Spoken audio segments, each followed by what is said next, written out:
C'était une journée toute simple après le travail.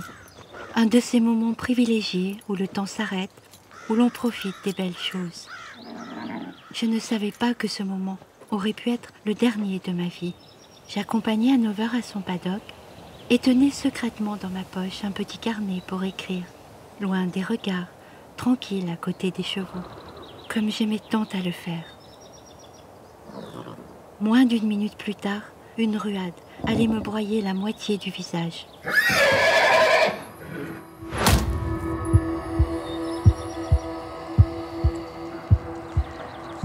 Bonjour madame, est-ce que vous m'entendez? Madame, bonjour, est-ce que vous m'entendez?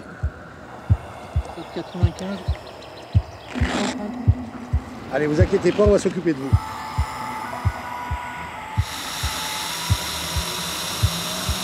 Ça va ma petite dame? Vous voulez que je parle à votre fille? Et pourquoi? Mais si, vous allez la voir. On vous a pris en charge. Là, il y a l'équipe médicale qui est avec nous. On va vous emmener à l'hôpital. Hein, et vont vous occuper de vous, vont vous soigner, d'accord? Oui, je lui dirai. Mais vous inquiétez pas, il n'y aura pas besoin. Vous la reverrez, votre fille. D'accord? Je ne comprenais rien, ne ressentais aucune douleur. Juste la sensation terrifiante de partir, sans avoir la force d'avoir peur. Une mort volée, une mort trahison. Le chirurgien m'annonça les dégâts considérables et mon œil perdu. Cela importait si peu, en comparaison de la seule question que je lui posais. Est-ce que je vais vivre? Il m'avait répondu simplement, on va se battre. Ces derniers mots s'ancraient dans ma tête, s'imprégnaient de toute leur force. Alors, je partis avec eux au bloc, en guerrière, pour dire encore à ceux que j'aime que je les aime. C'était une obsession d'une incroyable puissance, un désir violent qui occultait tout le reste, vivre.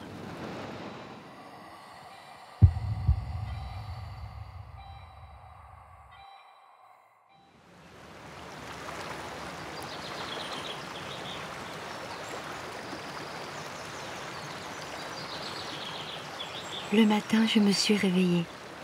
Un matin pas comme les autres. Mon matin. Maman et ma petite Emma venaient de rentrer dans ma chambre et leur silence m'avait réveillée. Quel réveil majestueux!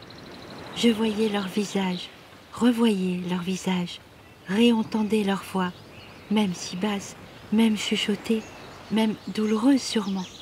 Mais pour moi, elles avaient ces voix, les accents d'une symphonie pastorale. Alors, ce matin-là, c'était le plus beau matin de ma vie.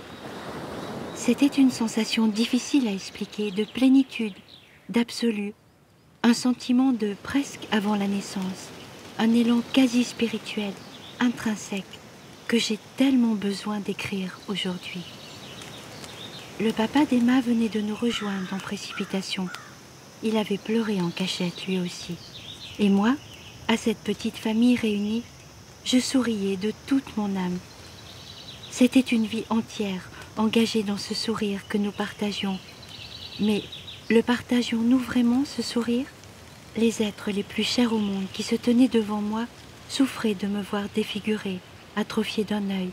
C'était à mon tour désormais de les rassurer et partir toute voile dehors pour ce voyage inédit, la réparation de mon visage.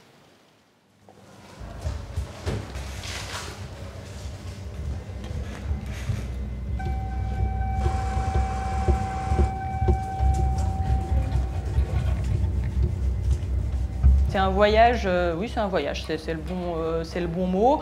C'est un voyage avec plusieurs étapes, avec des excursions qui vont être plus faciles que d'autres. Des fois on va aller à la plage et des fois il va falloir monter la montagne, donc des fois ça va être plus calme et puis des fois ça va être un peu plus tumultueux. Mais c'est important qu'on soit tous conscients qu'on est dans un voyage. Qu'il n'y ait pas que nous qui ayons conscience que le voyage va être long, que le patient l'ait tout de suite compris. Ça change complètement l'adhésion aux soins. Sur du gros traumatisme, on sait qu'il risque d'y avoir plusieurs interventions.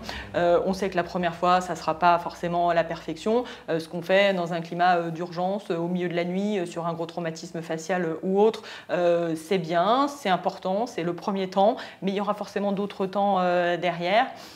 Et il faut tout de suite préparer le patient au fait qu'il y aura d'autres temps. D'accord. Allez, parfait. Bonne soirée. Lorsque le chirurgien et son interne étaient revenus me voir, après la nuit d'opération, je les aurais embrassés. En fait, je me sentais si complice déjà, comme si on se connaissait depuis longtemps. On allait avancer ensemble et je voulais comprendre leur travail.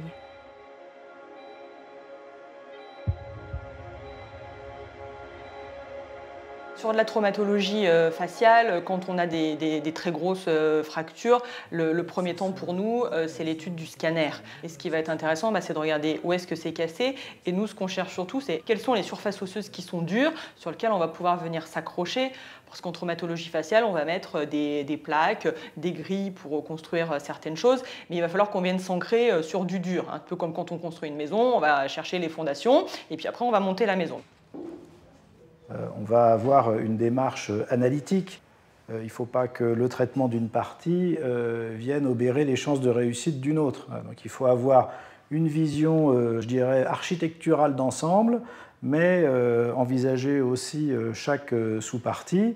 Et puis, une fois qu'on a bien réfléchi sur les images, eh bien, on va pouvoir vraiment affiner une vraie stratégie. J'aimerais ces mots, architecture, stratégie, fondation d'une nouvelle maison, tout un édifice précieux dans lequel notre confiance reviendrait s'abriter à petits pas. Souvent, je repensais à Jackie, que je connaissais depuis mon enfance, dont le visage avait été complètement détruit lors d'un accident avec son avion. Elle qui avait volé avec passion sur les sommets des montagnes, c'est sur ces mêmes montagnes qu'elle était tombée un jour, il y a plus de 30 ans. Elle n'avait jamais revolé, mais s'était nourrie de ses rêves, souvenirs transportés jusqu'à aujourd'hui comme des joyaux. Je repensais à son courage, à sa volonté d'avancer. Je me décidai à l'appeler. Pourrions-nous ensemble raconter notre histoire afin de donner de l'espoir à ceux qui, comme nous, avaient un visage à reconstruire, une apparence à retrouver, une place à réinsérer dans leur propre regard. Ça, c'est mon Mont Blanc favori. Et moi, je me suis posée là, tu vois, au Dôme du Goûter. Tu vois, avec Henri Giraud. Tiens, le voilà, l'avion. C'était un 2 places à Villars-Notre-Dame. L'accident, c'est un hasard, mais moi, je ne me rappelle de rien. C'est le noir complet. Après, je me suis réveillée à l'hôpital, moi. 4-5 jours après. Et je me suis réveillée, j'ai vu les béquilles au fond de mon lit, tout ça. J'ai dit, mais qu'est-ce que je fais là? Qu'est-ce qui m'est arrivé? Puis j'ai dit, tiens, il y a des béquilles, donc c'est que je peux marcher. Alors déjà, j'ai un accident, mais quoi? Je ne sais pas. Et puis, je me suis levée pour me servir des béquilles, évidemment, pour voir si je marchais. Et évidemment, je me tenais avec les béquilles. Je suis allée dans la salle de bain et je vois une tête monstrueuse. Je me regarde, alors je penche la tête et je cherche, je me cherche, moi. Et chaque fois que je penchais la tête à droite et à gauche, eh ben, je voyais cette tronche épouvantable qui ressemblait à un ballon de rugby avec J'avais plein de sang qui avait coulé dessous, j'étais rouge, rouge violette, qui coulait, qui était sous la peau de ce traumatisme. Et puis j'ai dit, ma petite, cette tronche qui te regarde, c'est la tienne. Alors là, j'avais 35-40 ans. C'est belle cette photo. Hein. Là, c'est la farinette. Regarde, je porte Jean-François. Ah oui. Du temps où il était léger. Ouais, tu te rappelles de ma tête.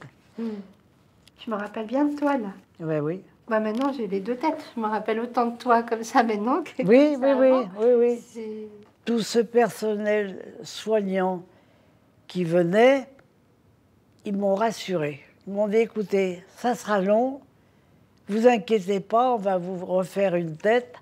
Bon, j'avais 52 ans à cette époque-là, le même âge que toi. Et j'ai dit, parce que moi, j'ai des enfants, je voudrais avoir des petits-enfants, et je ne voudrais pas leur faire peur, non. Ne vous inquiétez pas, on va vous refaire une tête, ça sera long, il faudra prendre la patience. Et je lui ai appris la patience. Si on peut reconstruire les reliefs du visage à partir des os de la face, on privilégiera bien sûr toujours cette option. Après, il arrive parfois dans des traumatismes, notamment des traumatismes balistiques, où il était des traumatismes avec une très haute énergie cinétique, où une partie de l'os est absent. Dans ce cas-là, l'os, on va aller le chercher ailleurs. Donc, on peut se servir de l'os du crâne, on peut se servir de l'os des côtes, on peut se servir de l'os de la jambe, de l'os du péroné. C'est un puzzle qu'on va reconstruire avec plein de petites plaques en titane pour reconstruire le massif facial. Et puis, on sait que derrière, il y aura plein d'autres interventions. Des fois pour redonner du volume à la peau, en injectant de la graisse sous la peau, parce que ce n'est pas en une fois qu'on reconstruit un visage. Quelques mois plus tard, devant le scanner initial, si impressionnant, je m'amusais à comparer là d'où je revenais. Je regardais avec une distance étonnante ce cliché, comme si c'était un modèle que le chirurgien me présentait pour un cours passionnant de médecine. Je trouvais même cela presque grisant. Arriver à quelque chose d'un petit peu impressionnant. Alors, on voit ce remodelage du bandeau orbitaire. Ça c'est du remodelage sur plaque. Cet important travail de stabilisation, de reformation du plancher de l'orbite, puisque là aussi on a une prothèse en titane qui va soutenir le contenu de cette orbite. Le travail de soutien de l'arcade zygomatique et puis le replacement du palais, puisqu'il y avait aussi une fracture à ce niveau-là avec les classiques plaques des fractures de Lefort. Je repartais, nourrie par ce travail d'orfèvre. Mais bientôt, une suspicion d'infection générale de la tête m'enverrait aux urgences. C'était comme si le chemin rebroussait en arrière. L'ophtalmologue de garde avait été radical. Il fallait enlever l'œil. C'est la seule fois où j'ai pleuré vraiment, beaucoup pleuré. Il n'était plus rien pourtant, cet œil, plus qu'un petit moignon ridicule et enfoncé sous la peau. Mais il était là, encore, vestige dérisoire d'une vie d'avant. J'éprouvais désormais une sorte de honte, difficile à expliquer, et qui se mélangeait à l'immense tristesse de faire mal, encore, à ceux que j'aimais. Quand on me décabossait à l'hôpital, je remontais là-haut me reposer. Je ne voulais plus redescendre le week-end, leur imposer ma tête à mes filles et mon mari, tu vois, à ceux que j'aimais, leur imposer cette tête immonde, quoi. Alors on pense à toutes les gueules cassées, moi, les films que j'avais vus de la guerre et tout. Et ben voilà, j'étais en plein dedans, quoi. Quand on a un accident, c'est un moment, c'est un instant T, tout s'arrête, tout est transformé. Et on a cette envie de la baguette magique qui fait que cet instant n'est pas arrivé ou que cet instant est effacé et que tout est comme avant. Néanmoins, quand on a un accident, c'est jamais comme avant. Il y a des choses qui sont différentes, on a une perception de beaucoup de choses qui est différente et forcément on va avoir une perception de son corps qui va être différente parce qu'il n'est pas comme avant. Le corps humain vit et cicatrise à son rythme et il va falloir se servir des grandes phases des grands cycles de biologie au sens large du terme pour se mettre en conditions les plus favorables pour réintervenir. Il ne faut pas être trop pressé en effet. Si on va trop vite, si on opère en pleine inflammation, on rajoute un stress pas possible et on aura des suites opératoires mauvaises. Le temps est notre ami. Quand on parle de cicatrisation de la peau, d'aspect de la peau, de cicatrices et autres, on sait que le temps va nous aider. Dans ce temps un peu trop long, presque 3 années d'opération, d'attente, de peur aussi quelquefois, je recherchais des moments magiques, suspendus comme hors du temps. Des instants infiniment précieux, partageant avec ma petite Emma notre amour des chevaux. Cet animal somptueux d'intelligence et de délicatesse. Jamais je n'avais éprouvé envers eux la moindre crainte, bien au contraire. Je savais combien leur douceur est une intarissable source d'apaisement. Combien ils sont capables de percevoir nos fragilités, nos doutes, nos joies. Combien ils ressentent nos silences intérieurs et savent reconstruire en nous la lumière. Et puis un jour, au hasard d'une émission, je découvris l'histoire de Ninon. Ninon, passionné de chevaux comme moi, et qui, comme moi, avait reçu un coup de sabot en plein visage. 1 centimètre d'écart, à peine. Et Ninon, elle, avait perdu ses 2 yeux. Tu regardes bien. Salut. Oh, t'es là. Salut, Kiki. Oh, elle est dans la voiture, j'ai laissé.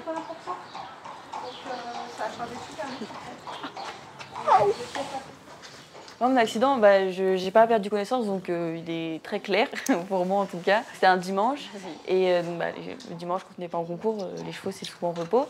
Et moi, j'ai mis l'un de mes chevaux au paddock, donc c'est comme un petit pré, où on les met pour qu'ils se détendent. Et en fait, au moment où je l'ai mis, moi, j'ai vu que sa protection était en train de s'enlever, et j'avais vraiment peur qu'il se blesse, donc c'est la protection de sa patte arrière. Et en fait, j'ai vraiment, par peur pour lui, j'ai voulu le remettre, et au moment où j'ai voulu remettre le scratch, je sais pas, il a dû avoir peur de quelque chose, et en fait, du coup, il a donné un coup. Et en fait, vu que mon visage était derrière, j'ai pris le coup de sabot dans mon visage. Donc ensuite, j'ai été emmenée aux urgences, en urgence à l'hôpital. Et du coup, j'étais dans l'ambulance et ils m'ont ouvert les paupières donc, pour que je puisse leur dire un peu ce que je voyais. Et ils m'ont demandé « Est-ce que vous voyez rouge ?» et ça a été un grand moment de solitude parce que moi, je voyais déjà tout noir en fait. Enfin, je voyais plus. Et c'est étrange. C'est étrange la sensation de ne plus voir alors qu'il y a un quart d'heure avant, je voyais mon monde tout à fait comme avant, quoi. C'est bon, hein? Oui, c'est bon. J'ai posé la question de savoir si j'allais devenir aveugle, mais je me souviens que les mots, ils n'avaient pas vraiment de sens. C'était un peu... je demandais sans vraiment réaliser en fait ce que ça pouvait vraiment engendrer derrière.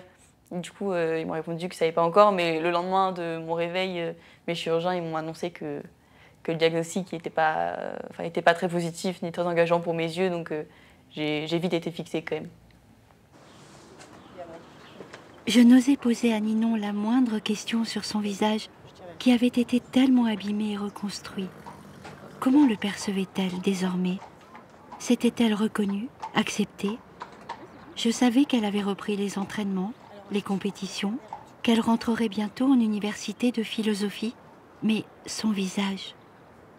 Devant sa grâce, sa sensibilité, son enthousiasme, ces mots-là se taisaient. C'est elle-même qui m'emmènera sur ce chemin. Sur le coup, le fait d'avoir perdu la vue, ça cache un peu tout. Enfin voilà, ça prend toute la place parce que on dit handicapé, on devient aveugle, c'est énorme et ça prend de la place. Et c'est vrai que les fractures au visage, en tout cas pour moi, c'était un peu secondaire dans un premier temps. Et quand je m'en suis rendu compte, donc c'était après ma première opération maxillofaciale, ça a été un autre coup de massue. Ça a été, je pense, sur le long terme, au moins aussi dur en fait, que d'avoir perdu la vue. Et c'est vrai que j'ai été très bien accompagnée, mais après, se reconstruire... déjà, mon chirurgien maxillo m'a reconstruit mon visage, littéralement. Enfin, il m'a refait un nez, il m'a resserré les yeux. Enfin, ça a été assez fou. Et là, je sors de la deuxième, donc, qui était prévue depuis 1 an. Et c'est vrai que, pareil, c'est encore... il m'a encore refait mon nez encore mieux qu'avant. Enfin, alors que j'avais presque plus de nez, je pense, après mon accident. Donc, c'est vrai que c'est assez fou. Et ça, je pense que j'en serais éternellement reconnaissante. Pardon? Oh, mon cœur.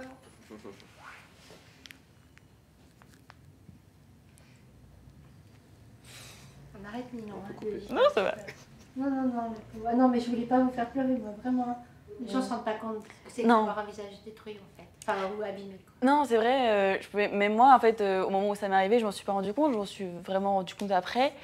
Au moment, en fait, où j'ai retouché mon visage et où je me suis pas reconnue. En fait, j'ai pas reconnu mon visage. Un visage, je pense, c'est... en tout cas, voilà, moi j'ai vu pendant 17 ans, j'ai vu mon visage dans la glace tous les matins pendant 17 ans. Et le visage, c'est notre identité.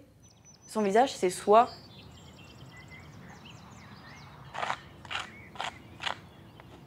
Quand l'anesthésiste m'endormait, je me disais, ah, demain, je vais retrouver ma tête. Alors que je savais pertinemment que c'était fini. J'avais un visage allongé, j'avais déjà la tête toute ronde, enfin la tête que j'ai maintenant. Mais dans ma tête, à chaque opération, je me disais, quand il me disait, je vous endors, eh bien, je me disais, demain, je vais me réveiller, j'aurai ma tête d'avant.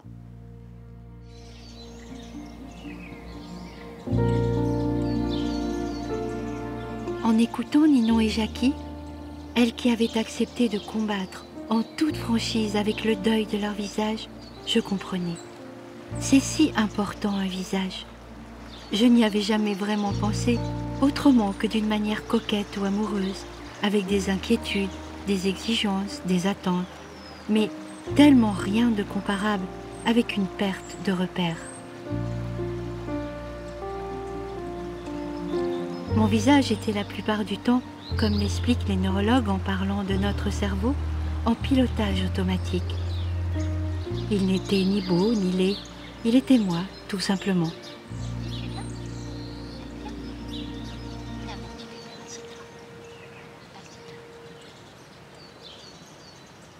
L'accident avait tout bouleversé. Il fallait réapprivoiser une nouvelle image, un nouveau rapport aux autres.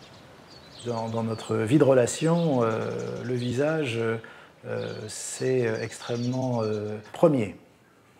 Premier. En fonction du caractère avenant ou pas, ça va décider toute la tonalité de la relation. Et finalement, c'est ce qu'on renvoie aux autres, hein, et je dirais peu importe finalement l'âge ou d'éventuelles anomalies, mais c'est surtout la façon dont on peut créer le lien ou la relation avec la personne qui est en face de vous et qui est liée directement à l'expressivité du visage et la façon dont on peut créer une mimique au niveau de son visage, un sourire, je vous dis, ou une décommissure qui tombe. On est tous pétris par nos préjugés. Quand on va arriver et puis qu'on voit quelqu'un qui est tout cabossé, on ne sera pas dans la même disposition que de voir quelqu'un qui est très beau.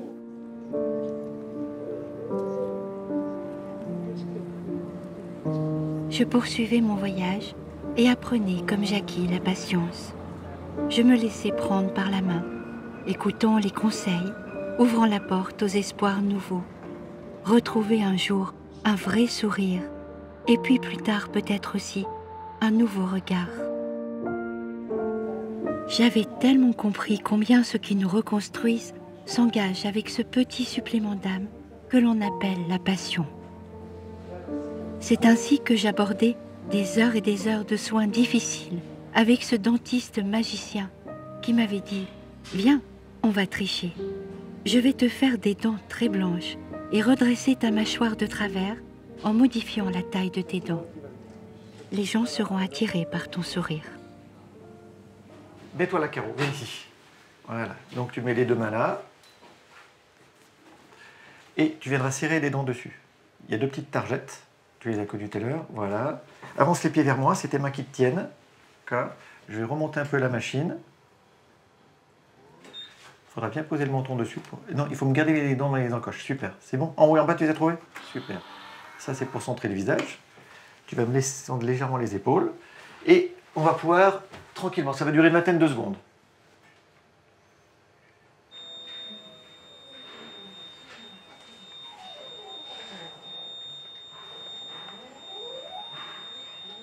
Donc on a toute ta mâchoire avec toutes les bridges qui ont été reconstruits sur tes racines qui se restent naturellement. Là, c'est les prothèses des chirurgiens maxillofaciales faciaux plutôt, qui ont permis de modifier la position des mâchoires. Ça, c'est ta grille qui est sous l'œil, d'accord, pour tenir l'orbite. Et ça, c'est tout le malaire qui avait été reconstitué. Tu vois, il y a plus de ferraille que d'os à cet endroit-là. Ah oui. Ouais. Et là, on va mieux comprendre. Voilà une reconstruction 3D, hein, d'accord, donc en scanner de ta mâchoire. Et on voit ce qui est le plus dur. Donc la masse blanche, c'est le bridge en zircone qui est là. Ah. Et ça, ce sont donc toutes les pièces en titane qui ont été posées par le chirurgien maxillofacial. Et ce qui était important, c'est quand on a subi un traumatisme qui va modifier le visage, c'est essayer de retrouver des bases, et des bases peut-être sociales, psychologiques, et le sourire est quelque chose qui nous donne en première intention, on se livre avec le sourire. Et donc quand je t'ai vu, le principal c'était de changer le regard des gens, au lieu de se fixer peut-être sur une partie du visage qu'on ne veut plus vraiment montrer, en remettant une ligne du sourire qui est bien droite, tout d'un coup on redonnait la possibilité aux gens de te regarder toujours de la même façon, mais un tout petit peu différent quand même, puisque les yeux pouvaient se porter plus sur ta bouche. Et suite à l'accident, il y avait eu un déplacement donc des maxillaires, et le chirurgien, en replaçant tout cela, n'avait pas remis forcément les dents en alignement par rapport à la ligne bipulaire, qui est celle qui est importante pour le sourire.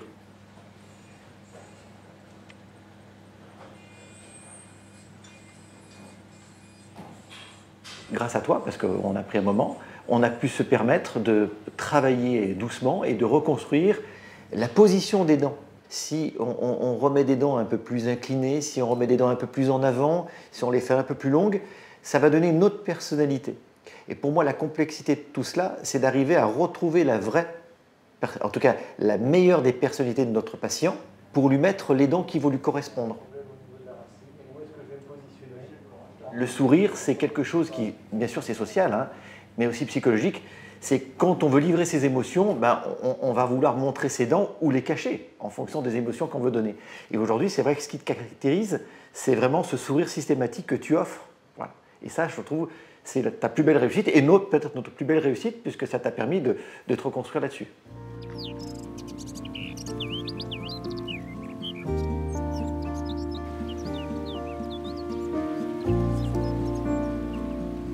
Au fond, la reconstruction de notre visage devient comme une quête du Graal, où l'on entraîne avec nous ce que l'on aime. Ils sont nos piliers incontournables, et l'on se sent responsable aussi de leurs inquiétudes, de leurs désirs, des moments de bonheur qu'ils auront à reconstruire avec nous, au coude à coude.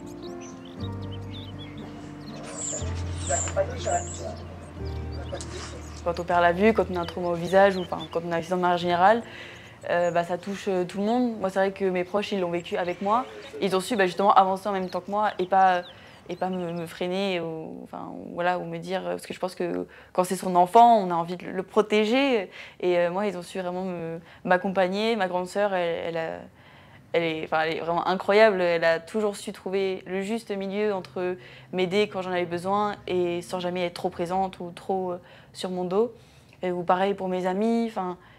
Et je pense que c'est un peu un tout qui fait que ça nous donne encore plus envie d'avancer et encore plus envie de profiter de la vie et de s'adapter et de se dire que ça va aller, qu'il y a des jours meilleurs qui nous attendent et qu'en attendant, faut gravir la côte.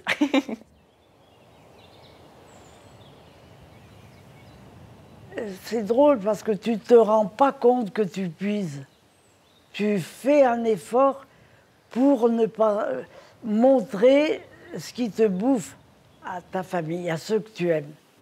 Ah, moi, j'avais une copine qui était toujours « Oh, ma pauvre ». Et un jour, je lui dis « Arrête, je veux plus que tu me dises « Oh, ma pauvre ». Va voir dans le couloir les autres. Là, tu pourras dire « Ma pauvre ». Mais moi, je ne veux pas. Moi, ça va, je vais m'en sortir. Le regard de l'autre est des fois plus compliqué que son regard à soi-même. Et quand l'autre renvoie de la peur, de la terreur, de l'impression ou de la surprise ou de la peine, ce qui est parfois même encore pire, ça c'est compliqué des fois à gérer pour soi-même. Donc il y a deux parties. Il y a l'acceptation de soi et il y a l'acceptation par l'autre.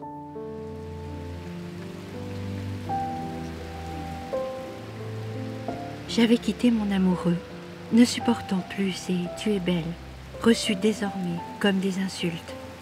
On est si nombreux à avoir un autre visage à réapprivoiser, chacun avec notre histoire, nos doutes, nos richesses aussi. Moi qui aimais tant regarder les personnes dans les yeux, deviner leurs émotions et leur partager la mienne, j'esquivais désormais leur regard. Et puis un jour, longtemps espéré, j'allais découvrir cet art qui datait déjà de milliers d'années et avait pris toute sa place pendant la Première Guerre mondiale. Le métier d'oculariste, c'était fascinant. Regardez-moi et essayez d'ouvrir le plus grand possible en me regardant. Super. Parfait.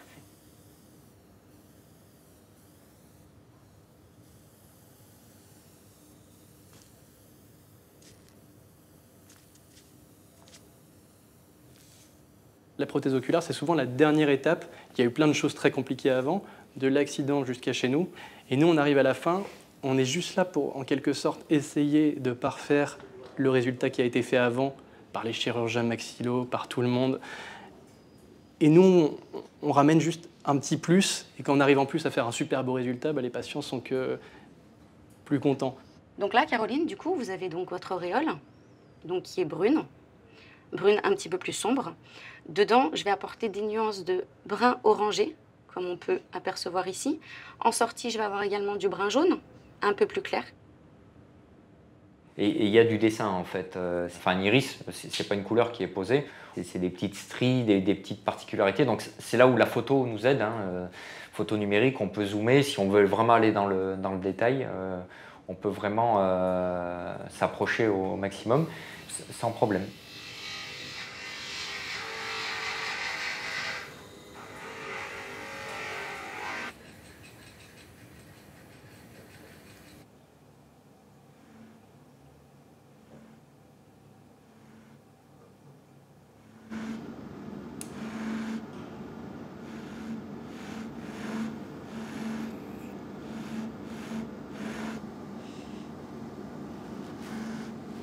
Et voilà Caroline, prothèse toute propre. Je vais aller voir ce que ça faisait, c'est pour ça. Je peux vraiment m'empêcher. Allez, voilà, vous détendez bien. Je regarde quelque part. En bas, s'il vous plaît. Voilà, en l'air. J'ai même épargné le mascara. Alors, j'appuie un tout petit peu pour chasser la petite bulle d'air. Voilà. Impeccable, toute brillante. C'est très bien. J'avais jamais remarqué qu'on avait, comme vous m'aviez expliqué, qu'on avait autant de couleurs dans un œil. Moi qui disais, bon, j'ai des yeux marron basiques. On apprend presque à découvrir la couleur de ses yeux. Tout à fait. Parce que moi, quand je vous disais, mon visage, bon, voilà, je n'aime pas spécialement, je m'en fous en fait, j'ai passé l'âge. Par contre, j'aimais beaucoup mon regard. Et c'est vrai que quand je l'avais perdu, c'était un peu compliqué. Oui. Et moi, souvent, on... Non, ça va, ça m'énerve. Et en fait, enfin, je sais pas comment vous dire. Du coup, avec votre travail, c'est magnifique, en fait, c'est qu'on découvre plein de choses, même dans son propre regard. Là, par contre, il faut que je trouve une prothèse qui rougisse en même temps que votre prothèse. Là, vous, ça y est, là, paf. Ah ouais. Bah, ça aussi, voilà. Sérieusement, on découvre des nouvelles couleurs et tout. Et moi qui suis très attachée à la nature, je me dis, mais qu'est-ce qu'elle est belle en fait, la nature. Bon, Caroline. À bientôt. C'est fini pour aujourd'hui. Ouais. Donc on se revoit dans 6 mois. J'insiste bien. Voilà, je vous laisse voir. Ah oui. C'est du beau travail. Hein. Merci. Comme je reviens de loin, il était tout petit, mon œil, vous vous rappelez, c'était horrible. Je parle même pas de la personne qui m'avait dit un réalisateur c'est mieux avec 2 yeux qu'avec un. Ça, mais, non, on n'en parlera pas. Mais non, c'est très joli. Bravo. Je suis revenue ce jour-là avec un regard apaisé. Je n'avais plus honte. Sur ce chemin passionnant de reconstruction, je ne pouvais m'empêcher de penser à ces pionniers de la guerre de 14-18 qui réparaient les visages de ceux que l'on nommerait plus tard les gueules cassées. J'avais lu les lettres de ces soldats données en pâture au combat, et l'une d'elles transperçait le présent. Sylvanie, mon âme adorée, je préfère ne pas t'en parler encore. Mon visage est en lambeaux. Mon visage n'est plus qu'une vaste plaie. Suis-je seulement en vie? Et qu'y a-t-il derrière ces bandages ensanglantés? Est-ce moi?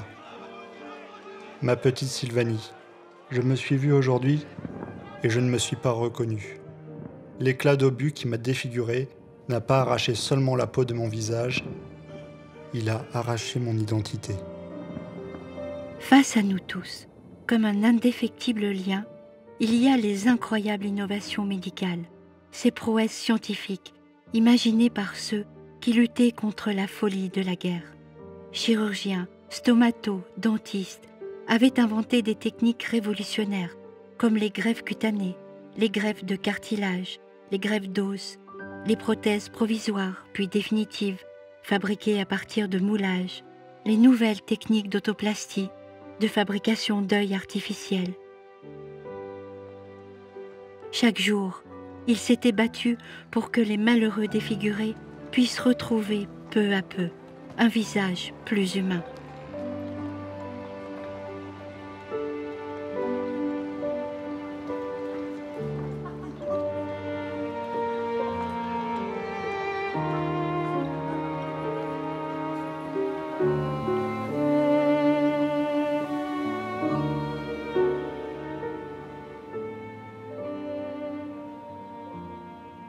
Oui, on a une belle symétrie orbitaire. Hein. Là, c'est le plan bipupillaire est tout à fait correct. Et puis, on a une belle projection. Hein. Sur les arcades aussi, on est bien.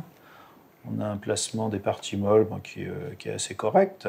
Bon, vous aviez fait beaucoup de séances de kiné? Aucune. Aucune? J'ai ici au début 2-3, Ouais. puis après j'étais débordée pour mon boulot. Comme ah là là là là, ben, vous vous en tirez bien pourtant. Je sens que j'en ai fait 2-3, et puis après Ouais. c'était... Bon, bah écoutez, pour une petite visite de contrôle, pour moi, tout va bien. Super. Dans la chirurgie réparatrice, on arrivera quasiment ou jamais à la restitution ad integrum. Il faudra se fixer une limite. Alors cette limite, au départ, elle est lointaine, parce que l'écart entre la cible et la réalité est très important.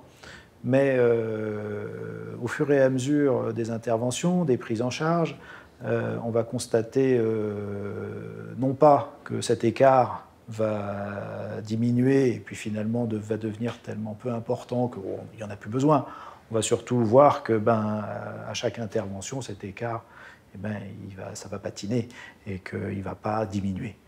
Il va falloir saisir ça, que le patient apprenne que maintenant, ça ne sera pas mieux, ou pas beaucoup mieux. Hein, voilà. Et est-ce que ça vaut vraiment le coup de se faire opérer pour pas grand-chose de mieux? Et puis que le chirurgien fasse aussi comprendre que, bon, on comprend que c'est difficile, on comprend que c'est pas parfait, mais là, on est plus dans le travail psychologique, hein, de deuil par rapport, on ne peut pas appeler ça un deuil, mais de perte de l'image qu'on se fait, et que maintenant, il va falloir accepter. Donne ta base, va chercher ta base.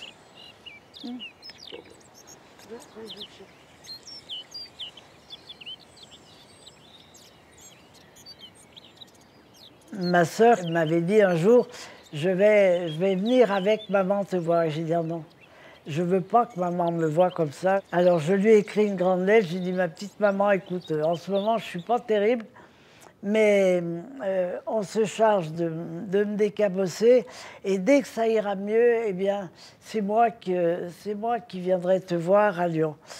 Et puis, ça a duré 2 ans, oui, bien 2 ans après l'accident. Et puis, mes sœurs m'ont dit, va voir maman parce qu'elle est impatiente de te voir. Alors, j'ai dit, mais il faut déjà la préparer parce que on ne peut pas perturber les gens âgés comme ça d'un coup. Et alors, donc, elle l'avait bien. Et quand maman a ouvert la porte, tout de suite, mais ma chérie, je t'aurais reconnue. Et ce mensonge merveilleux qu'elle me disait, non, elle ne m'aurait pas reconnue, ma pauvre mère, ça c'est sûr et certain. Moi, j'ai réappris à reconnaître mon visage au toucher. J'ai dû réapprendre à me dire, bon, voilà, ça maintenant, c'est mon nez, ça, c'est mes yeux. Pareil, quand on a des prothèses oculaires, au début, ça fait bizarre d'avoir des yeux en plastique. Mais au final, pareil, moi, ils m'ont rendu un regard et ils m'ont rendu des yeux qui esthétiquement Alors, comment dire? Ils m'ont rendu des yeux, voilà. Enfin, c'est... Regarde, quoi. Oui, c'est ça. Exactement. Et en fait, voilà, enfin, on dit souvent que l'apparence, ça compte pas, etc. Mais quand ça... Je pense que quand ça nous touche nous-mêmes, quand c'est de soi et que c'est aussi important, ça nous touche d'aussi près que notre visage, bah, l'apparence, en fait, c'est quand même beaucoup, c'est quand même important. Et c'est vrai que oui, il faut apprendre à se reconstruire avec un nouveau visage, comme il faut apprendre à se reconstruire une nouvelle vie, en fait.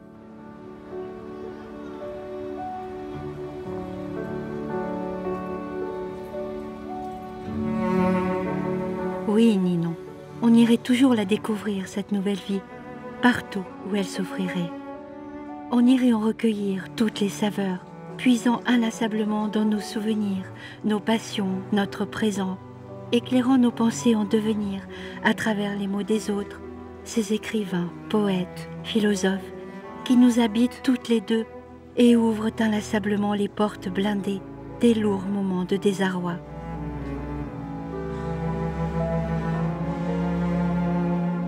Comme toi, ces penseurs sont mes amis depuis toute petite, et leurs histoires, leurs questionnements, leurs coups de cœur, leurs folies quelquefois, m'ont aidé dès le premier jour. Ils sont les gardiens de ce pont magnifique que tu continues de construire entre ton handicap et la vraie vie, celle que tu as choisie, celle qui te porte aujourd'hui avec tellement de sens. Ma vision de mon sport, elle n'a pas changé, que ce soit avant ou après mon accident. Mon sport, c'est tout. C'est même pas que ça participe à ma construction, ça a toujours fait partie de moi, je pense. On construit vraiment une relation avec un cheval. Enfin, l'expression faire un couple, elle vient pas de nulle part. C'est vraiment incroyable parce que voilà, ils nous donnent énormément. Mais ils arrivent à avoir leur caractère et on apprend à les aimer, ils apprennent à nous aimer et on travaille vraiment ensemble vers un but. Et quand on réussit avec, enfin, moi je trouve ça assez fou en fait, la manière dont vraiment on arrive à fusionner avec un autre être vivant comme ça.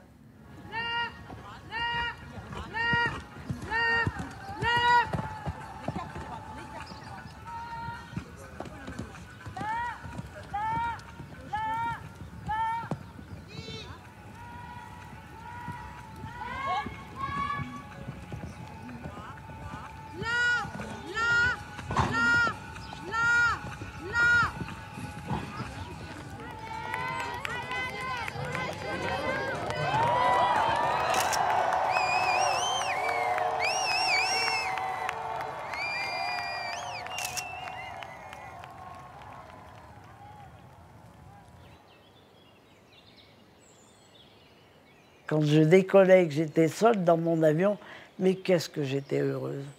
J'étais bien dans les airs, personne ne m'embêtait.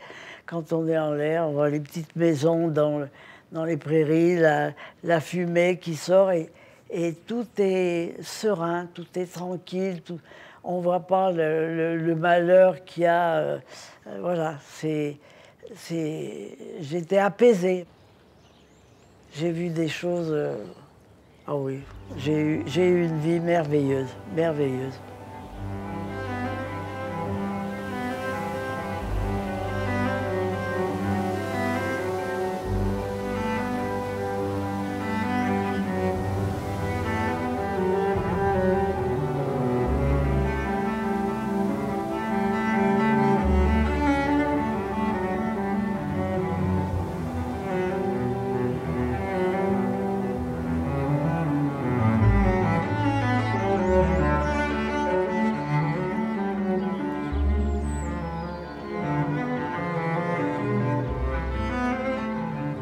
J'ai connu Jean-François, j'ai été très heureuse. Et puis des fois on me dit, et si tu avais une autre vie à choisir? J'ai dit non, je referais la même parce que finalement elle m'a plu cette vie.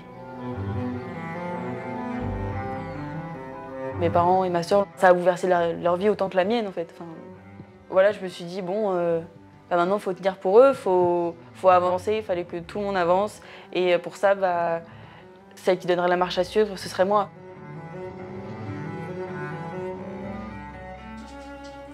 Voilà. Hein? Oui, petit bébé. Oh là là là. Bisous bébé. Bisous tata. Elle t'aime comme tu es. C'est vrai qu'elle était toute petite quand tu as eu ton accident. Elle était minus, ouais. Elle avait 7 mois. Elle était dans la voiture. Ah oui, je me rappelle. Elle allait en avoir pour des heures et des heures. On a cherché la chambre, et puis on nous a dit, bon, c'est telle chambre. Et moi, je rentre, je dis à Emma, mais c'est pas là. C'est pas elle, ça. Elle me dit, si, c'est elle. Alors on t'a vu comme une poupée, là, tout en turbanée, c'est le cas de dire. Elle me disait, mais elle a une chance sur 10. Hein. Elle ne va pas survivre. C'est pas possible, un truc pareil. Pour vous, c'était affreux. Et pour moi, j'ai ouvert les yeux, je vous ai vu. Ah non. Oui, j'ai ouvert un œil, le cas de dire. Mais je vous ai vu et j'ai dit, je suis restée en vie. Je te promets, c'est le premier truc que je me suis dit. Quand je vous ai entendu, parce que... Moi, j'ai dit, elle ne va pas résister, parce que c'est pas possible. Attends, moi, le loup. C'est comme ça, elle va me faire... Et moi, c'est un moment de renaissance. Moi, c'est un moment de renaissance. Je dis toujours, c'est ma deuxième vie. Parce qu'en fait, maintenant, tu as bien vu, hein, on se voit plus, on se parle plus. Avec Emma, ça a changé beaucoup de choses. Bon, mon boulot, j'ai toujours bossé beaucoup, donc ça n'a pas changé grand-chose. Mais en fait, je dis toujours que c'est une deuxième vie. Et je te rappelle, ils ne comprenaient pas tous. Même vous, vous disiez, je suis dans le déni et tout. Je suis super contente, mais depuis le début, en fait. Mois après mois, année après année, ma reconnaissance infinie avait pris le pas sur les questionnements intérieurs et je n'avais pas voulu me faire accompagner par un psychologue. Peut-être saurais-je un jour que c'était une erreur ou un choix qui avait permis d'autres fondations. Tout de suite à l'hôpital, mon chirurgien m'a dit « Maintenant, il faut que vous alliez voir un psy ». Et je ne voulais pas d'un psy parce que je ne voulais pas pleurer. Et j'ai dit le psy va me faire pleurer parce qu'il va remonter loin et il y a des choses que je n'ai pas envie de dire. Et puis, j'ai une gueule cassée, j'ai changé de tête, mais je le sais. Je n'ai pas besoin qu'un psy vienne me raconter des fariboles. Je n'ai pas besoin.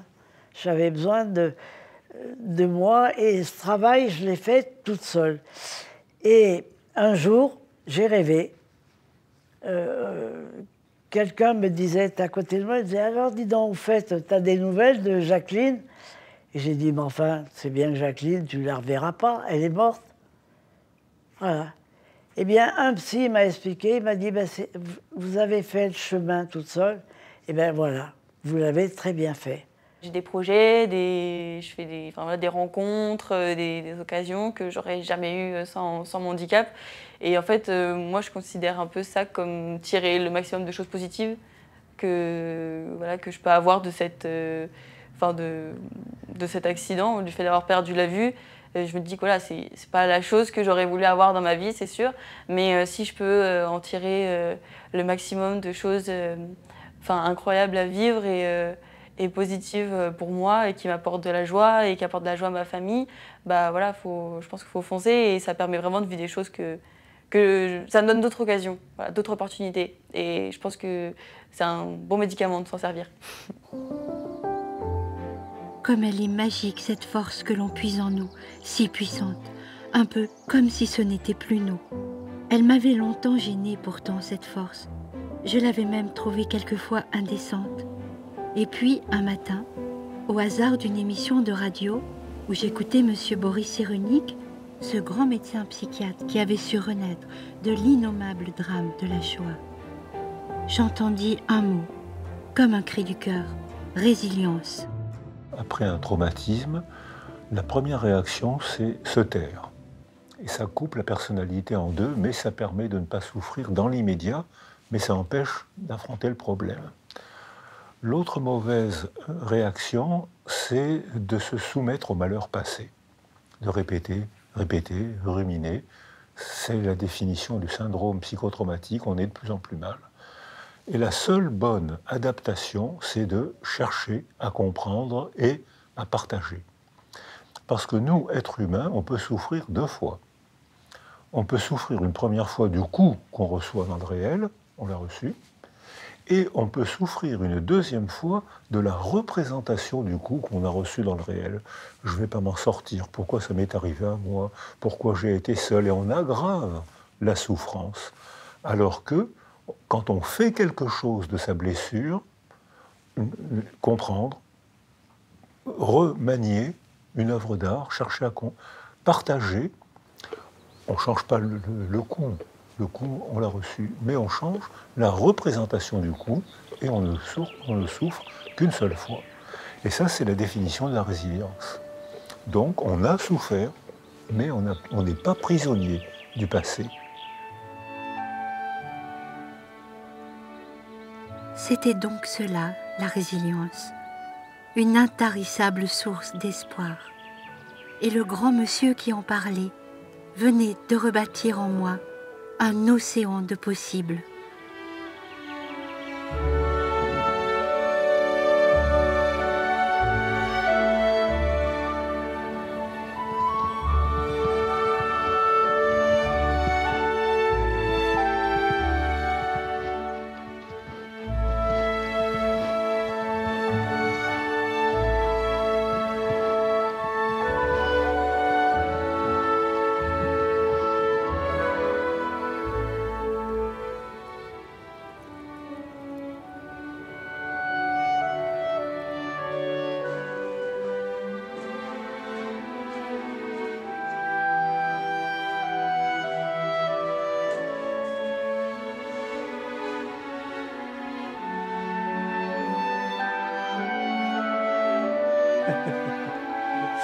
C'est des choses de l'âge.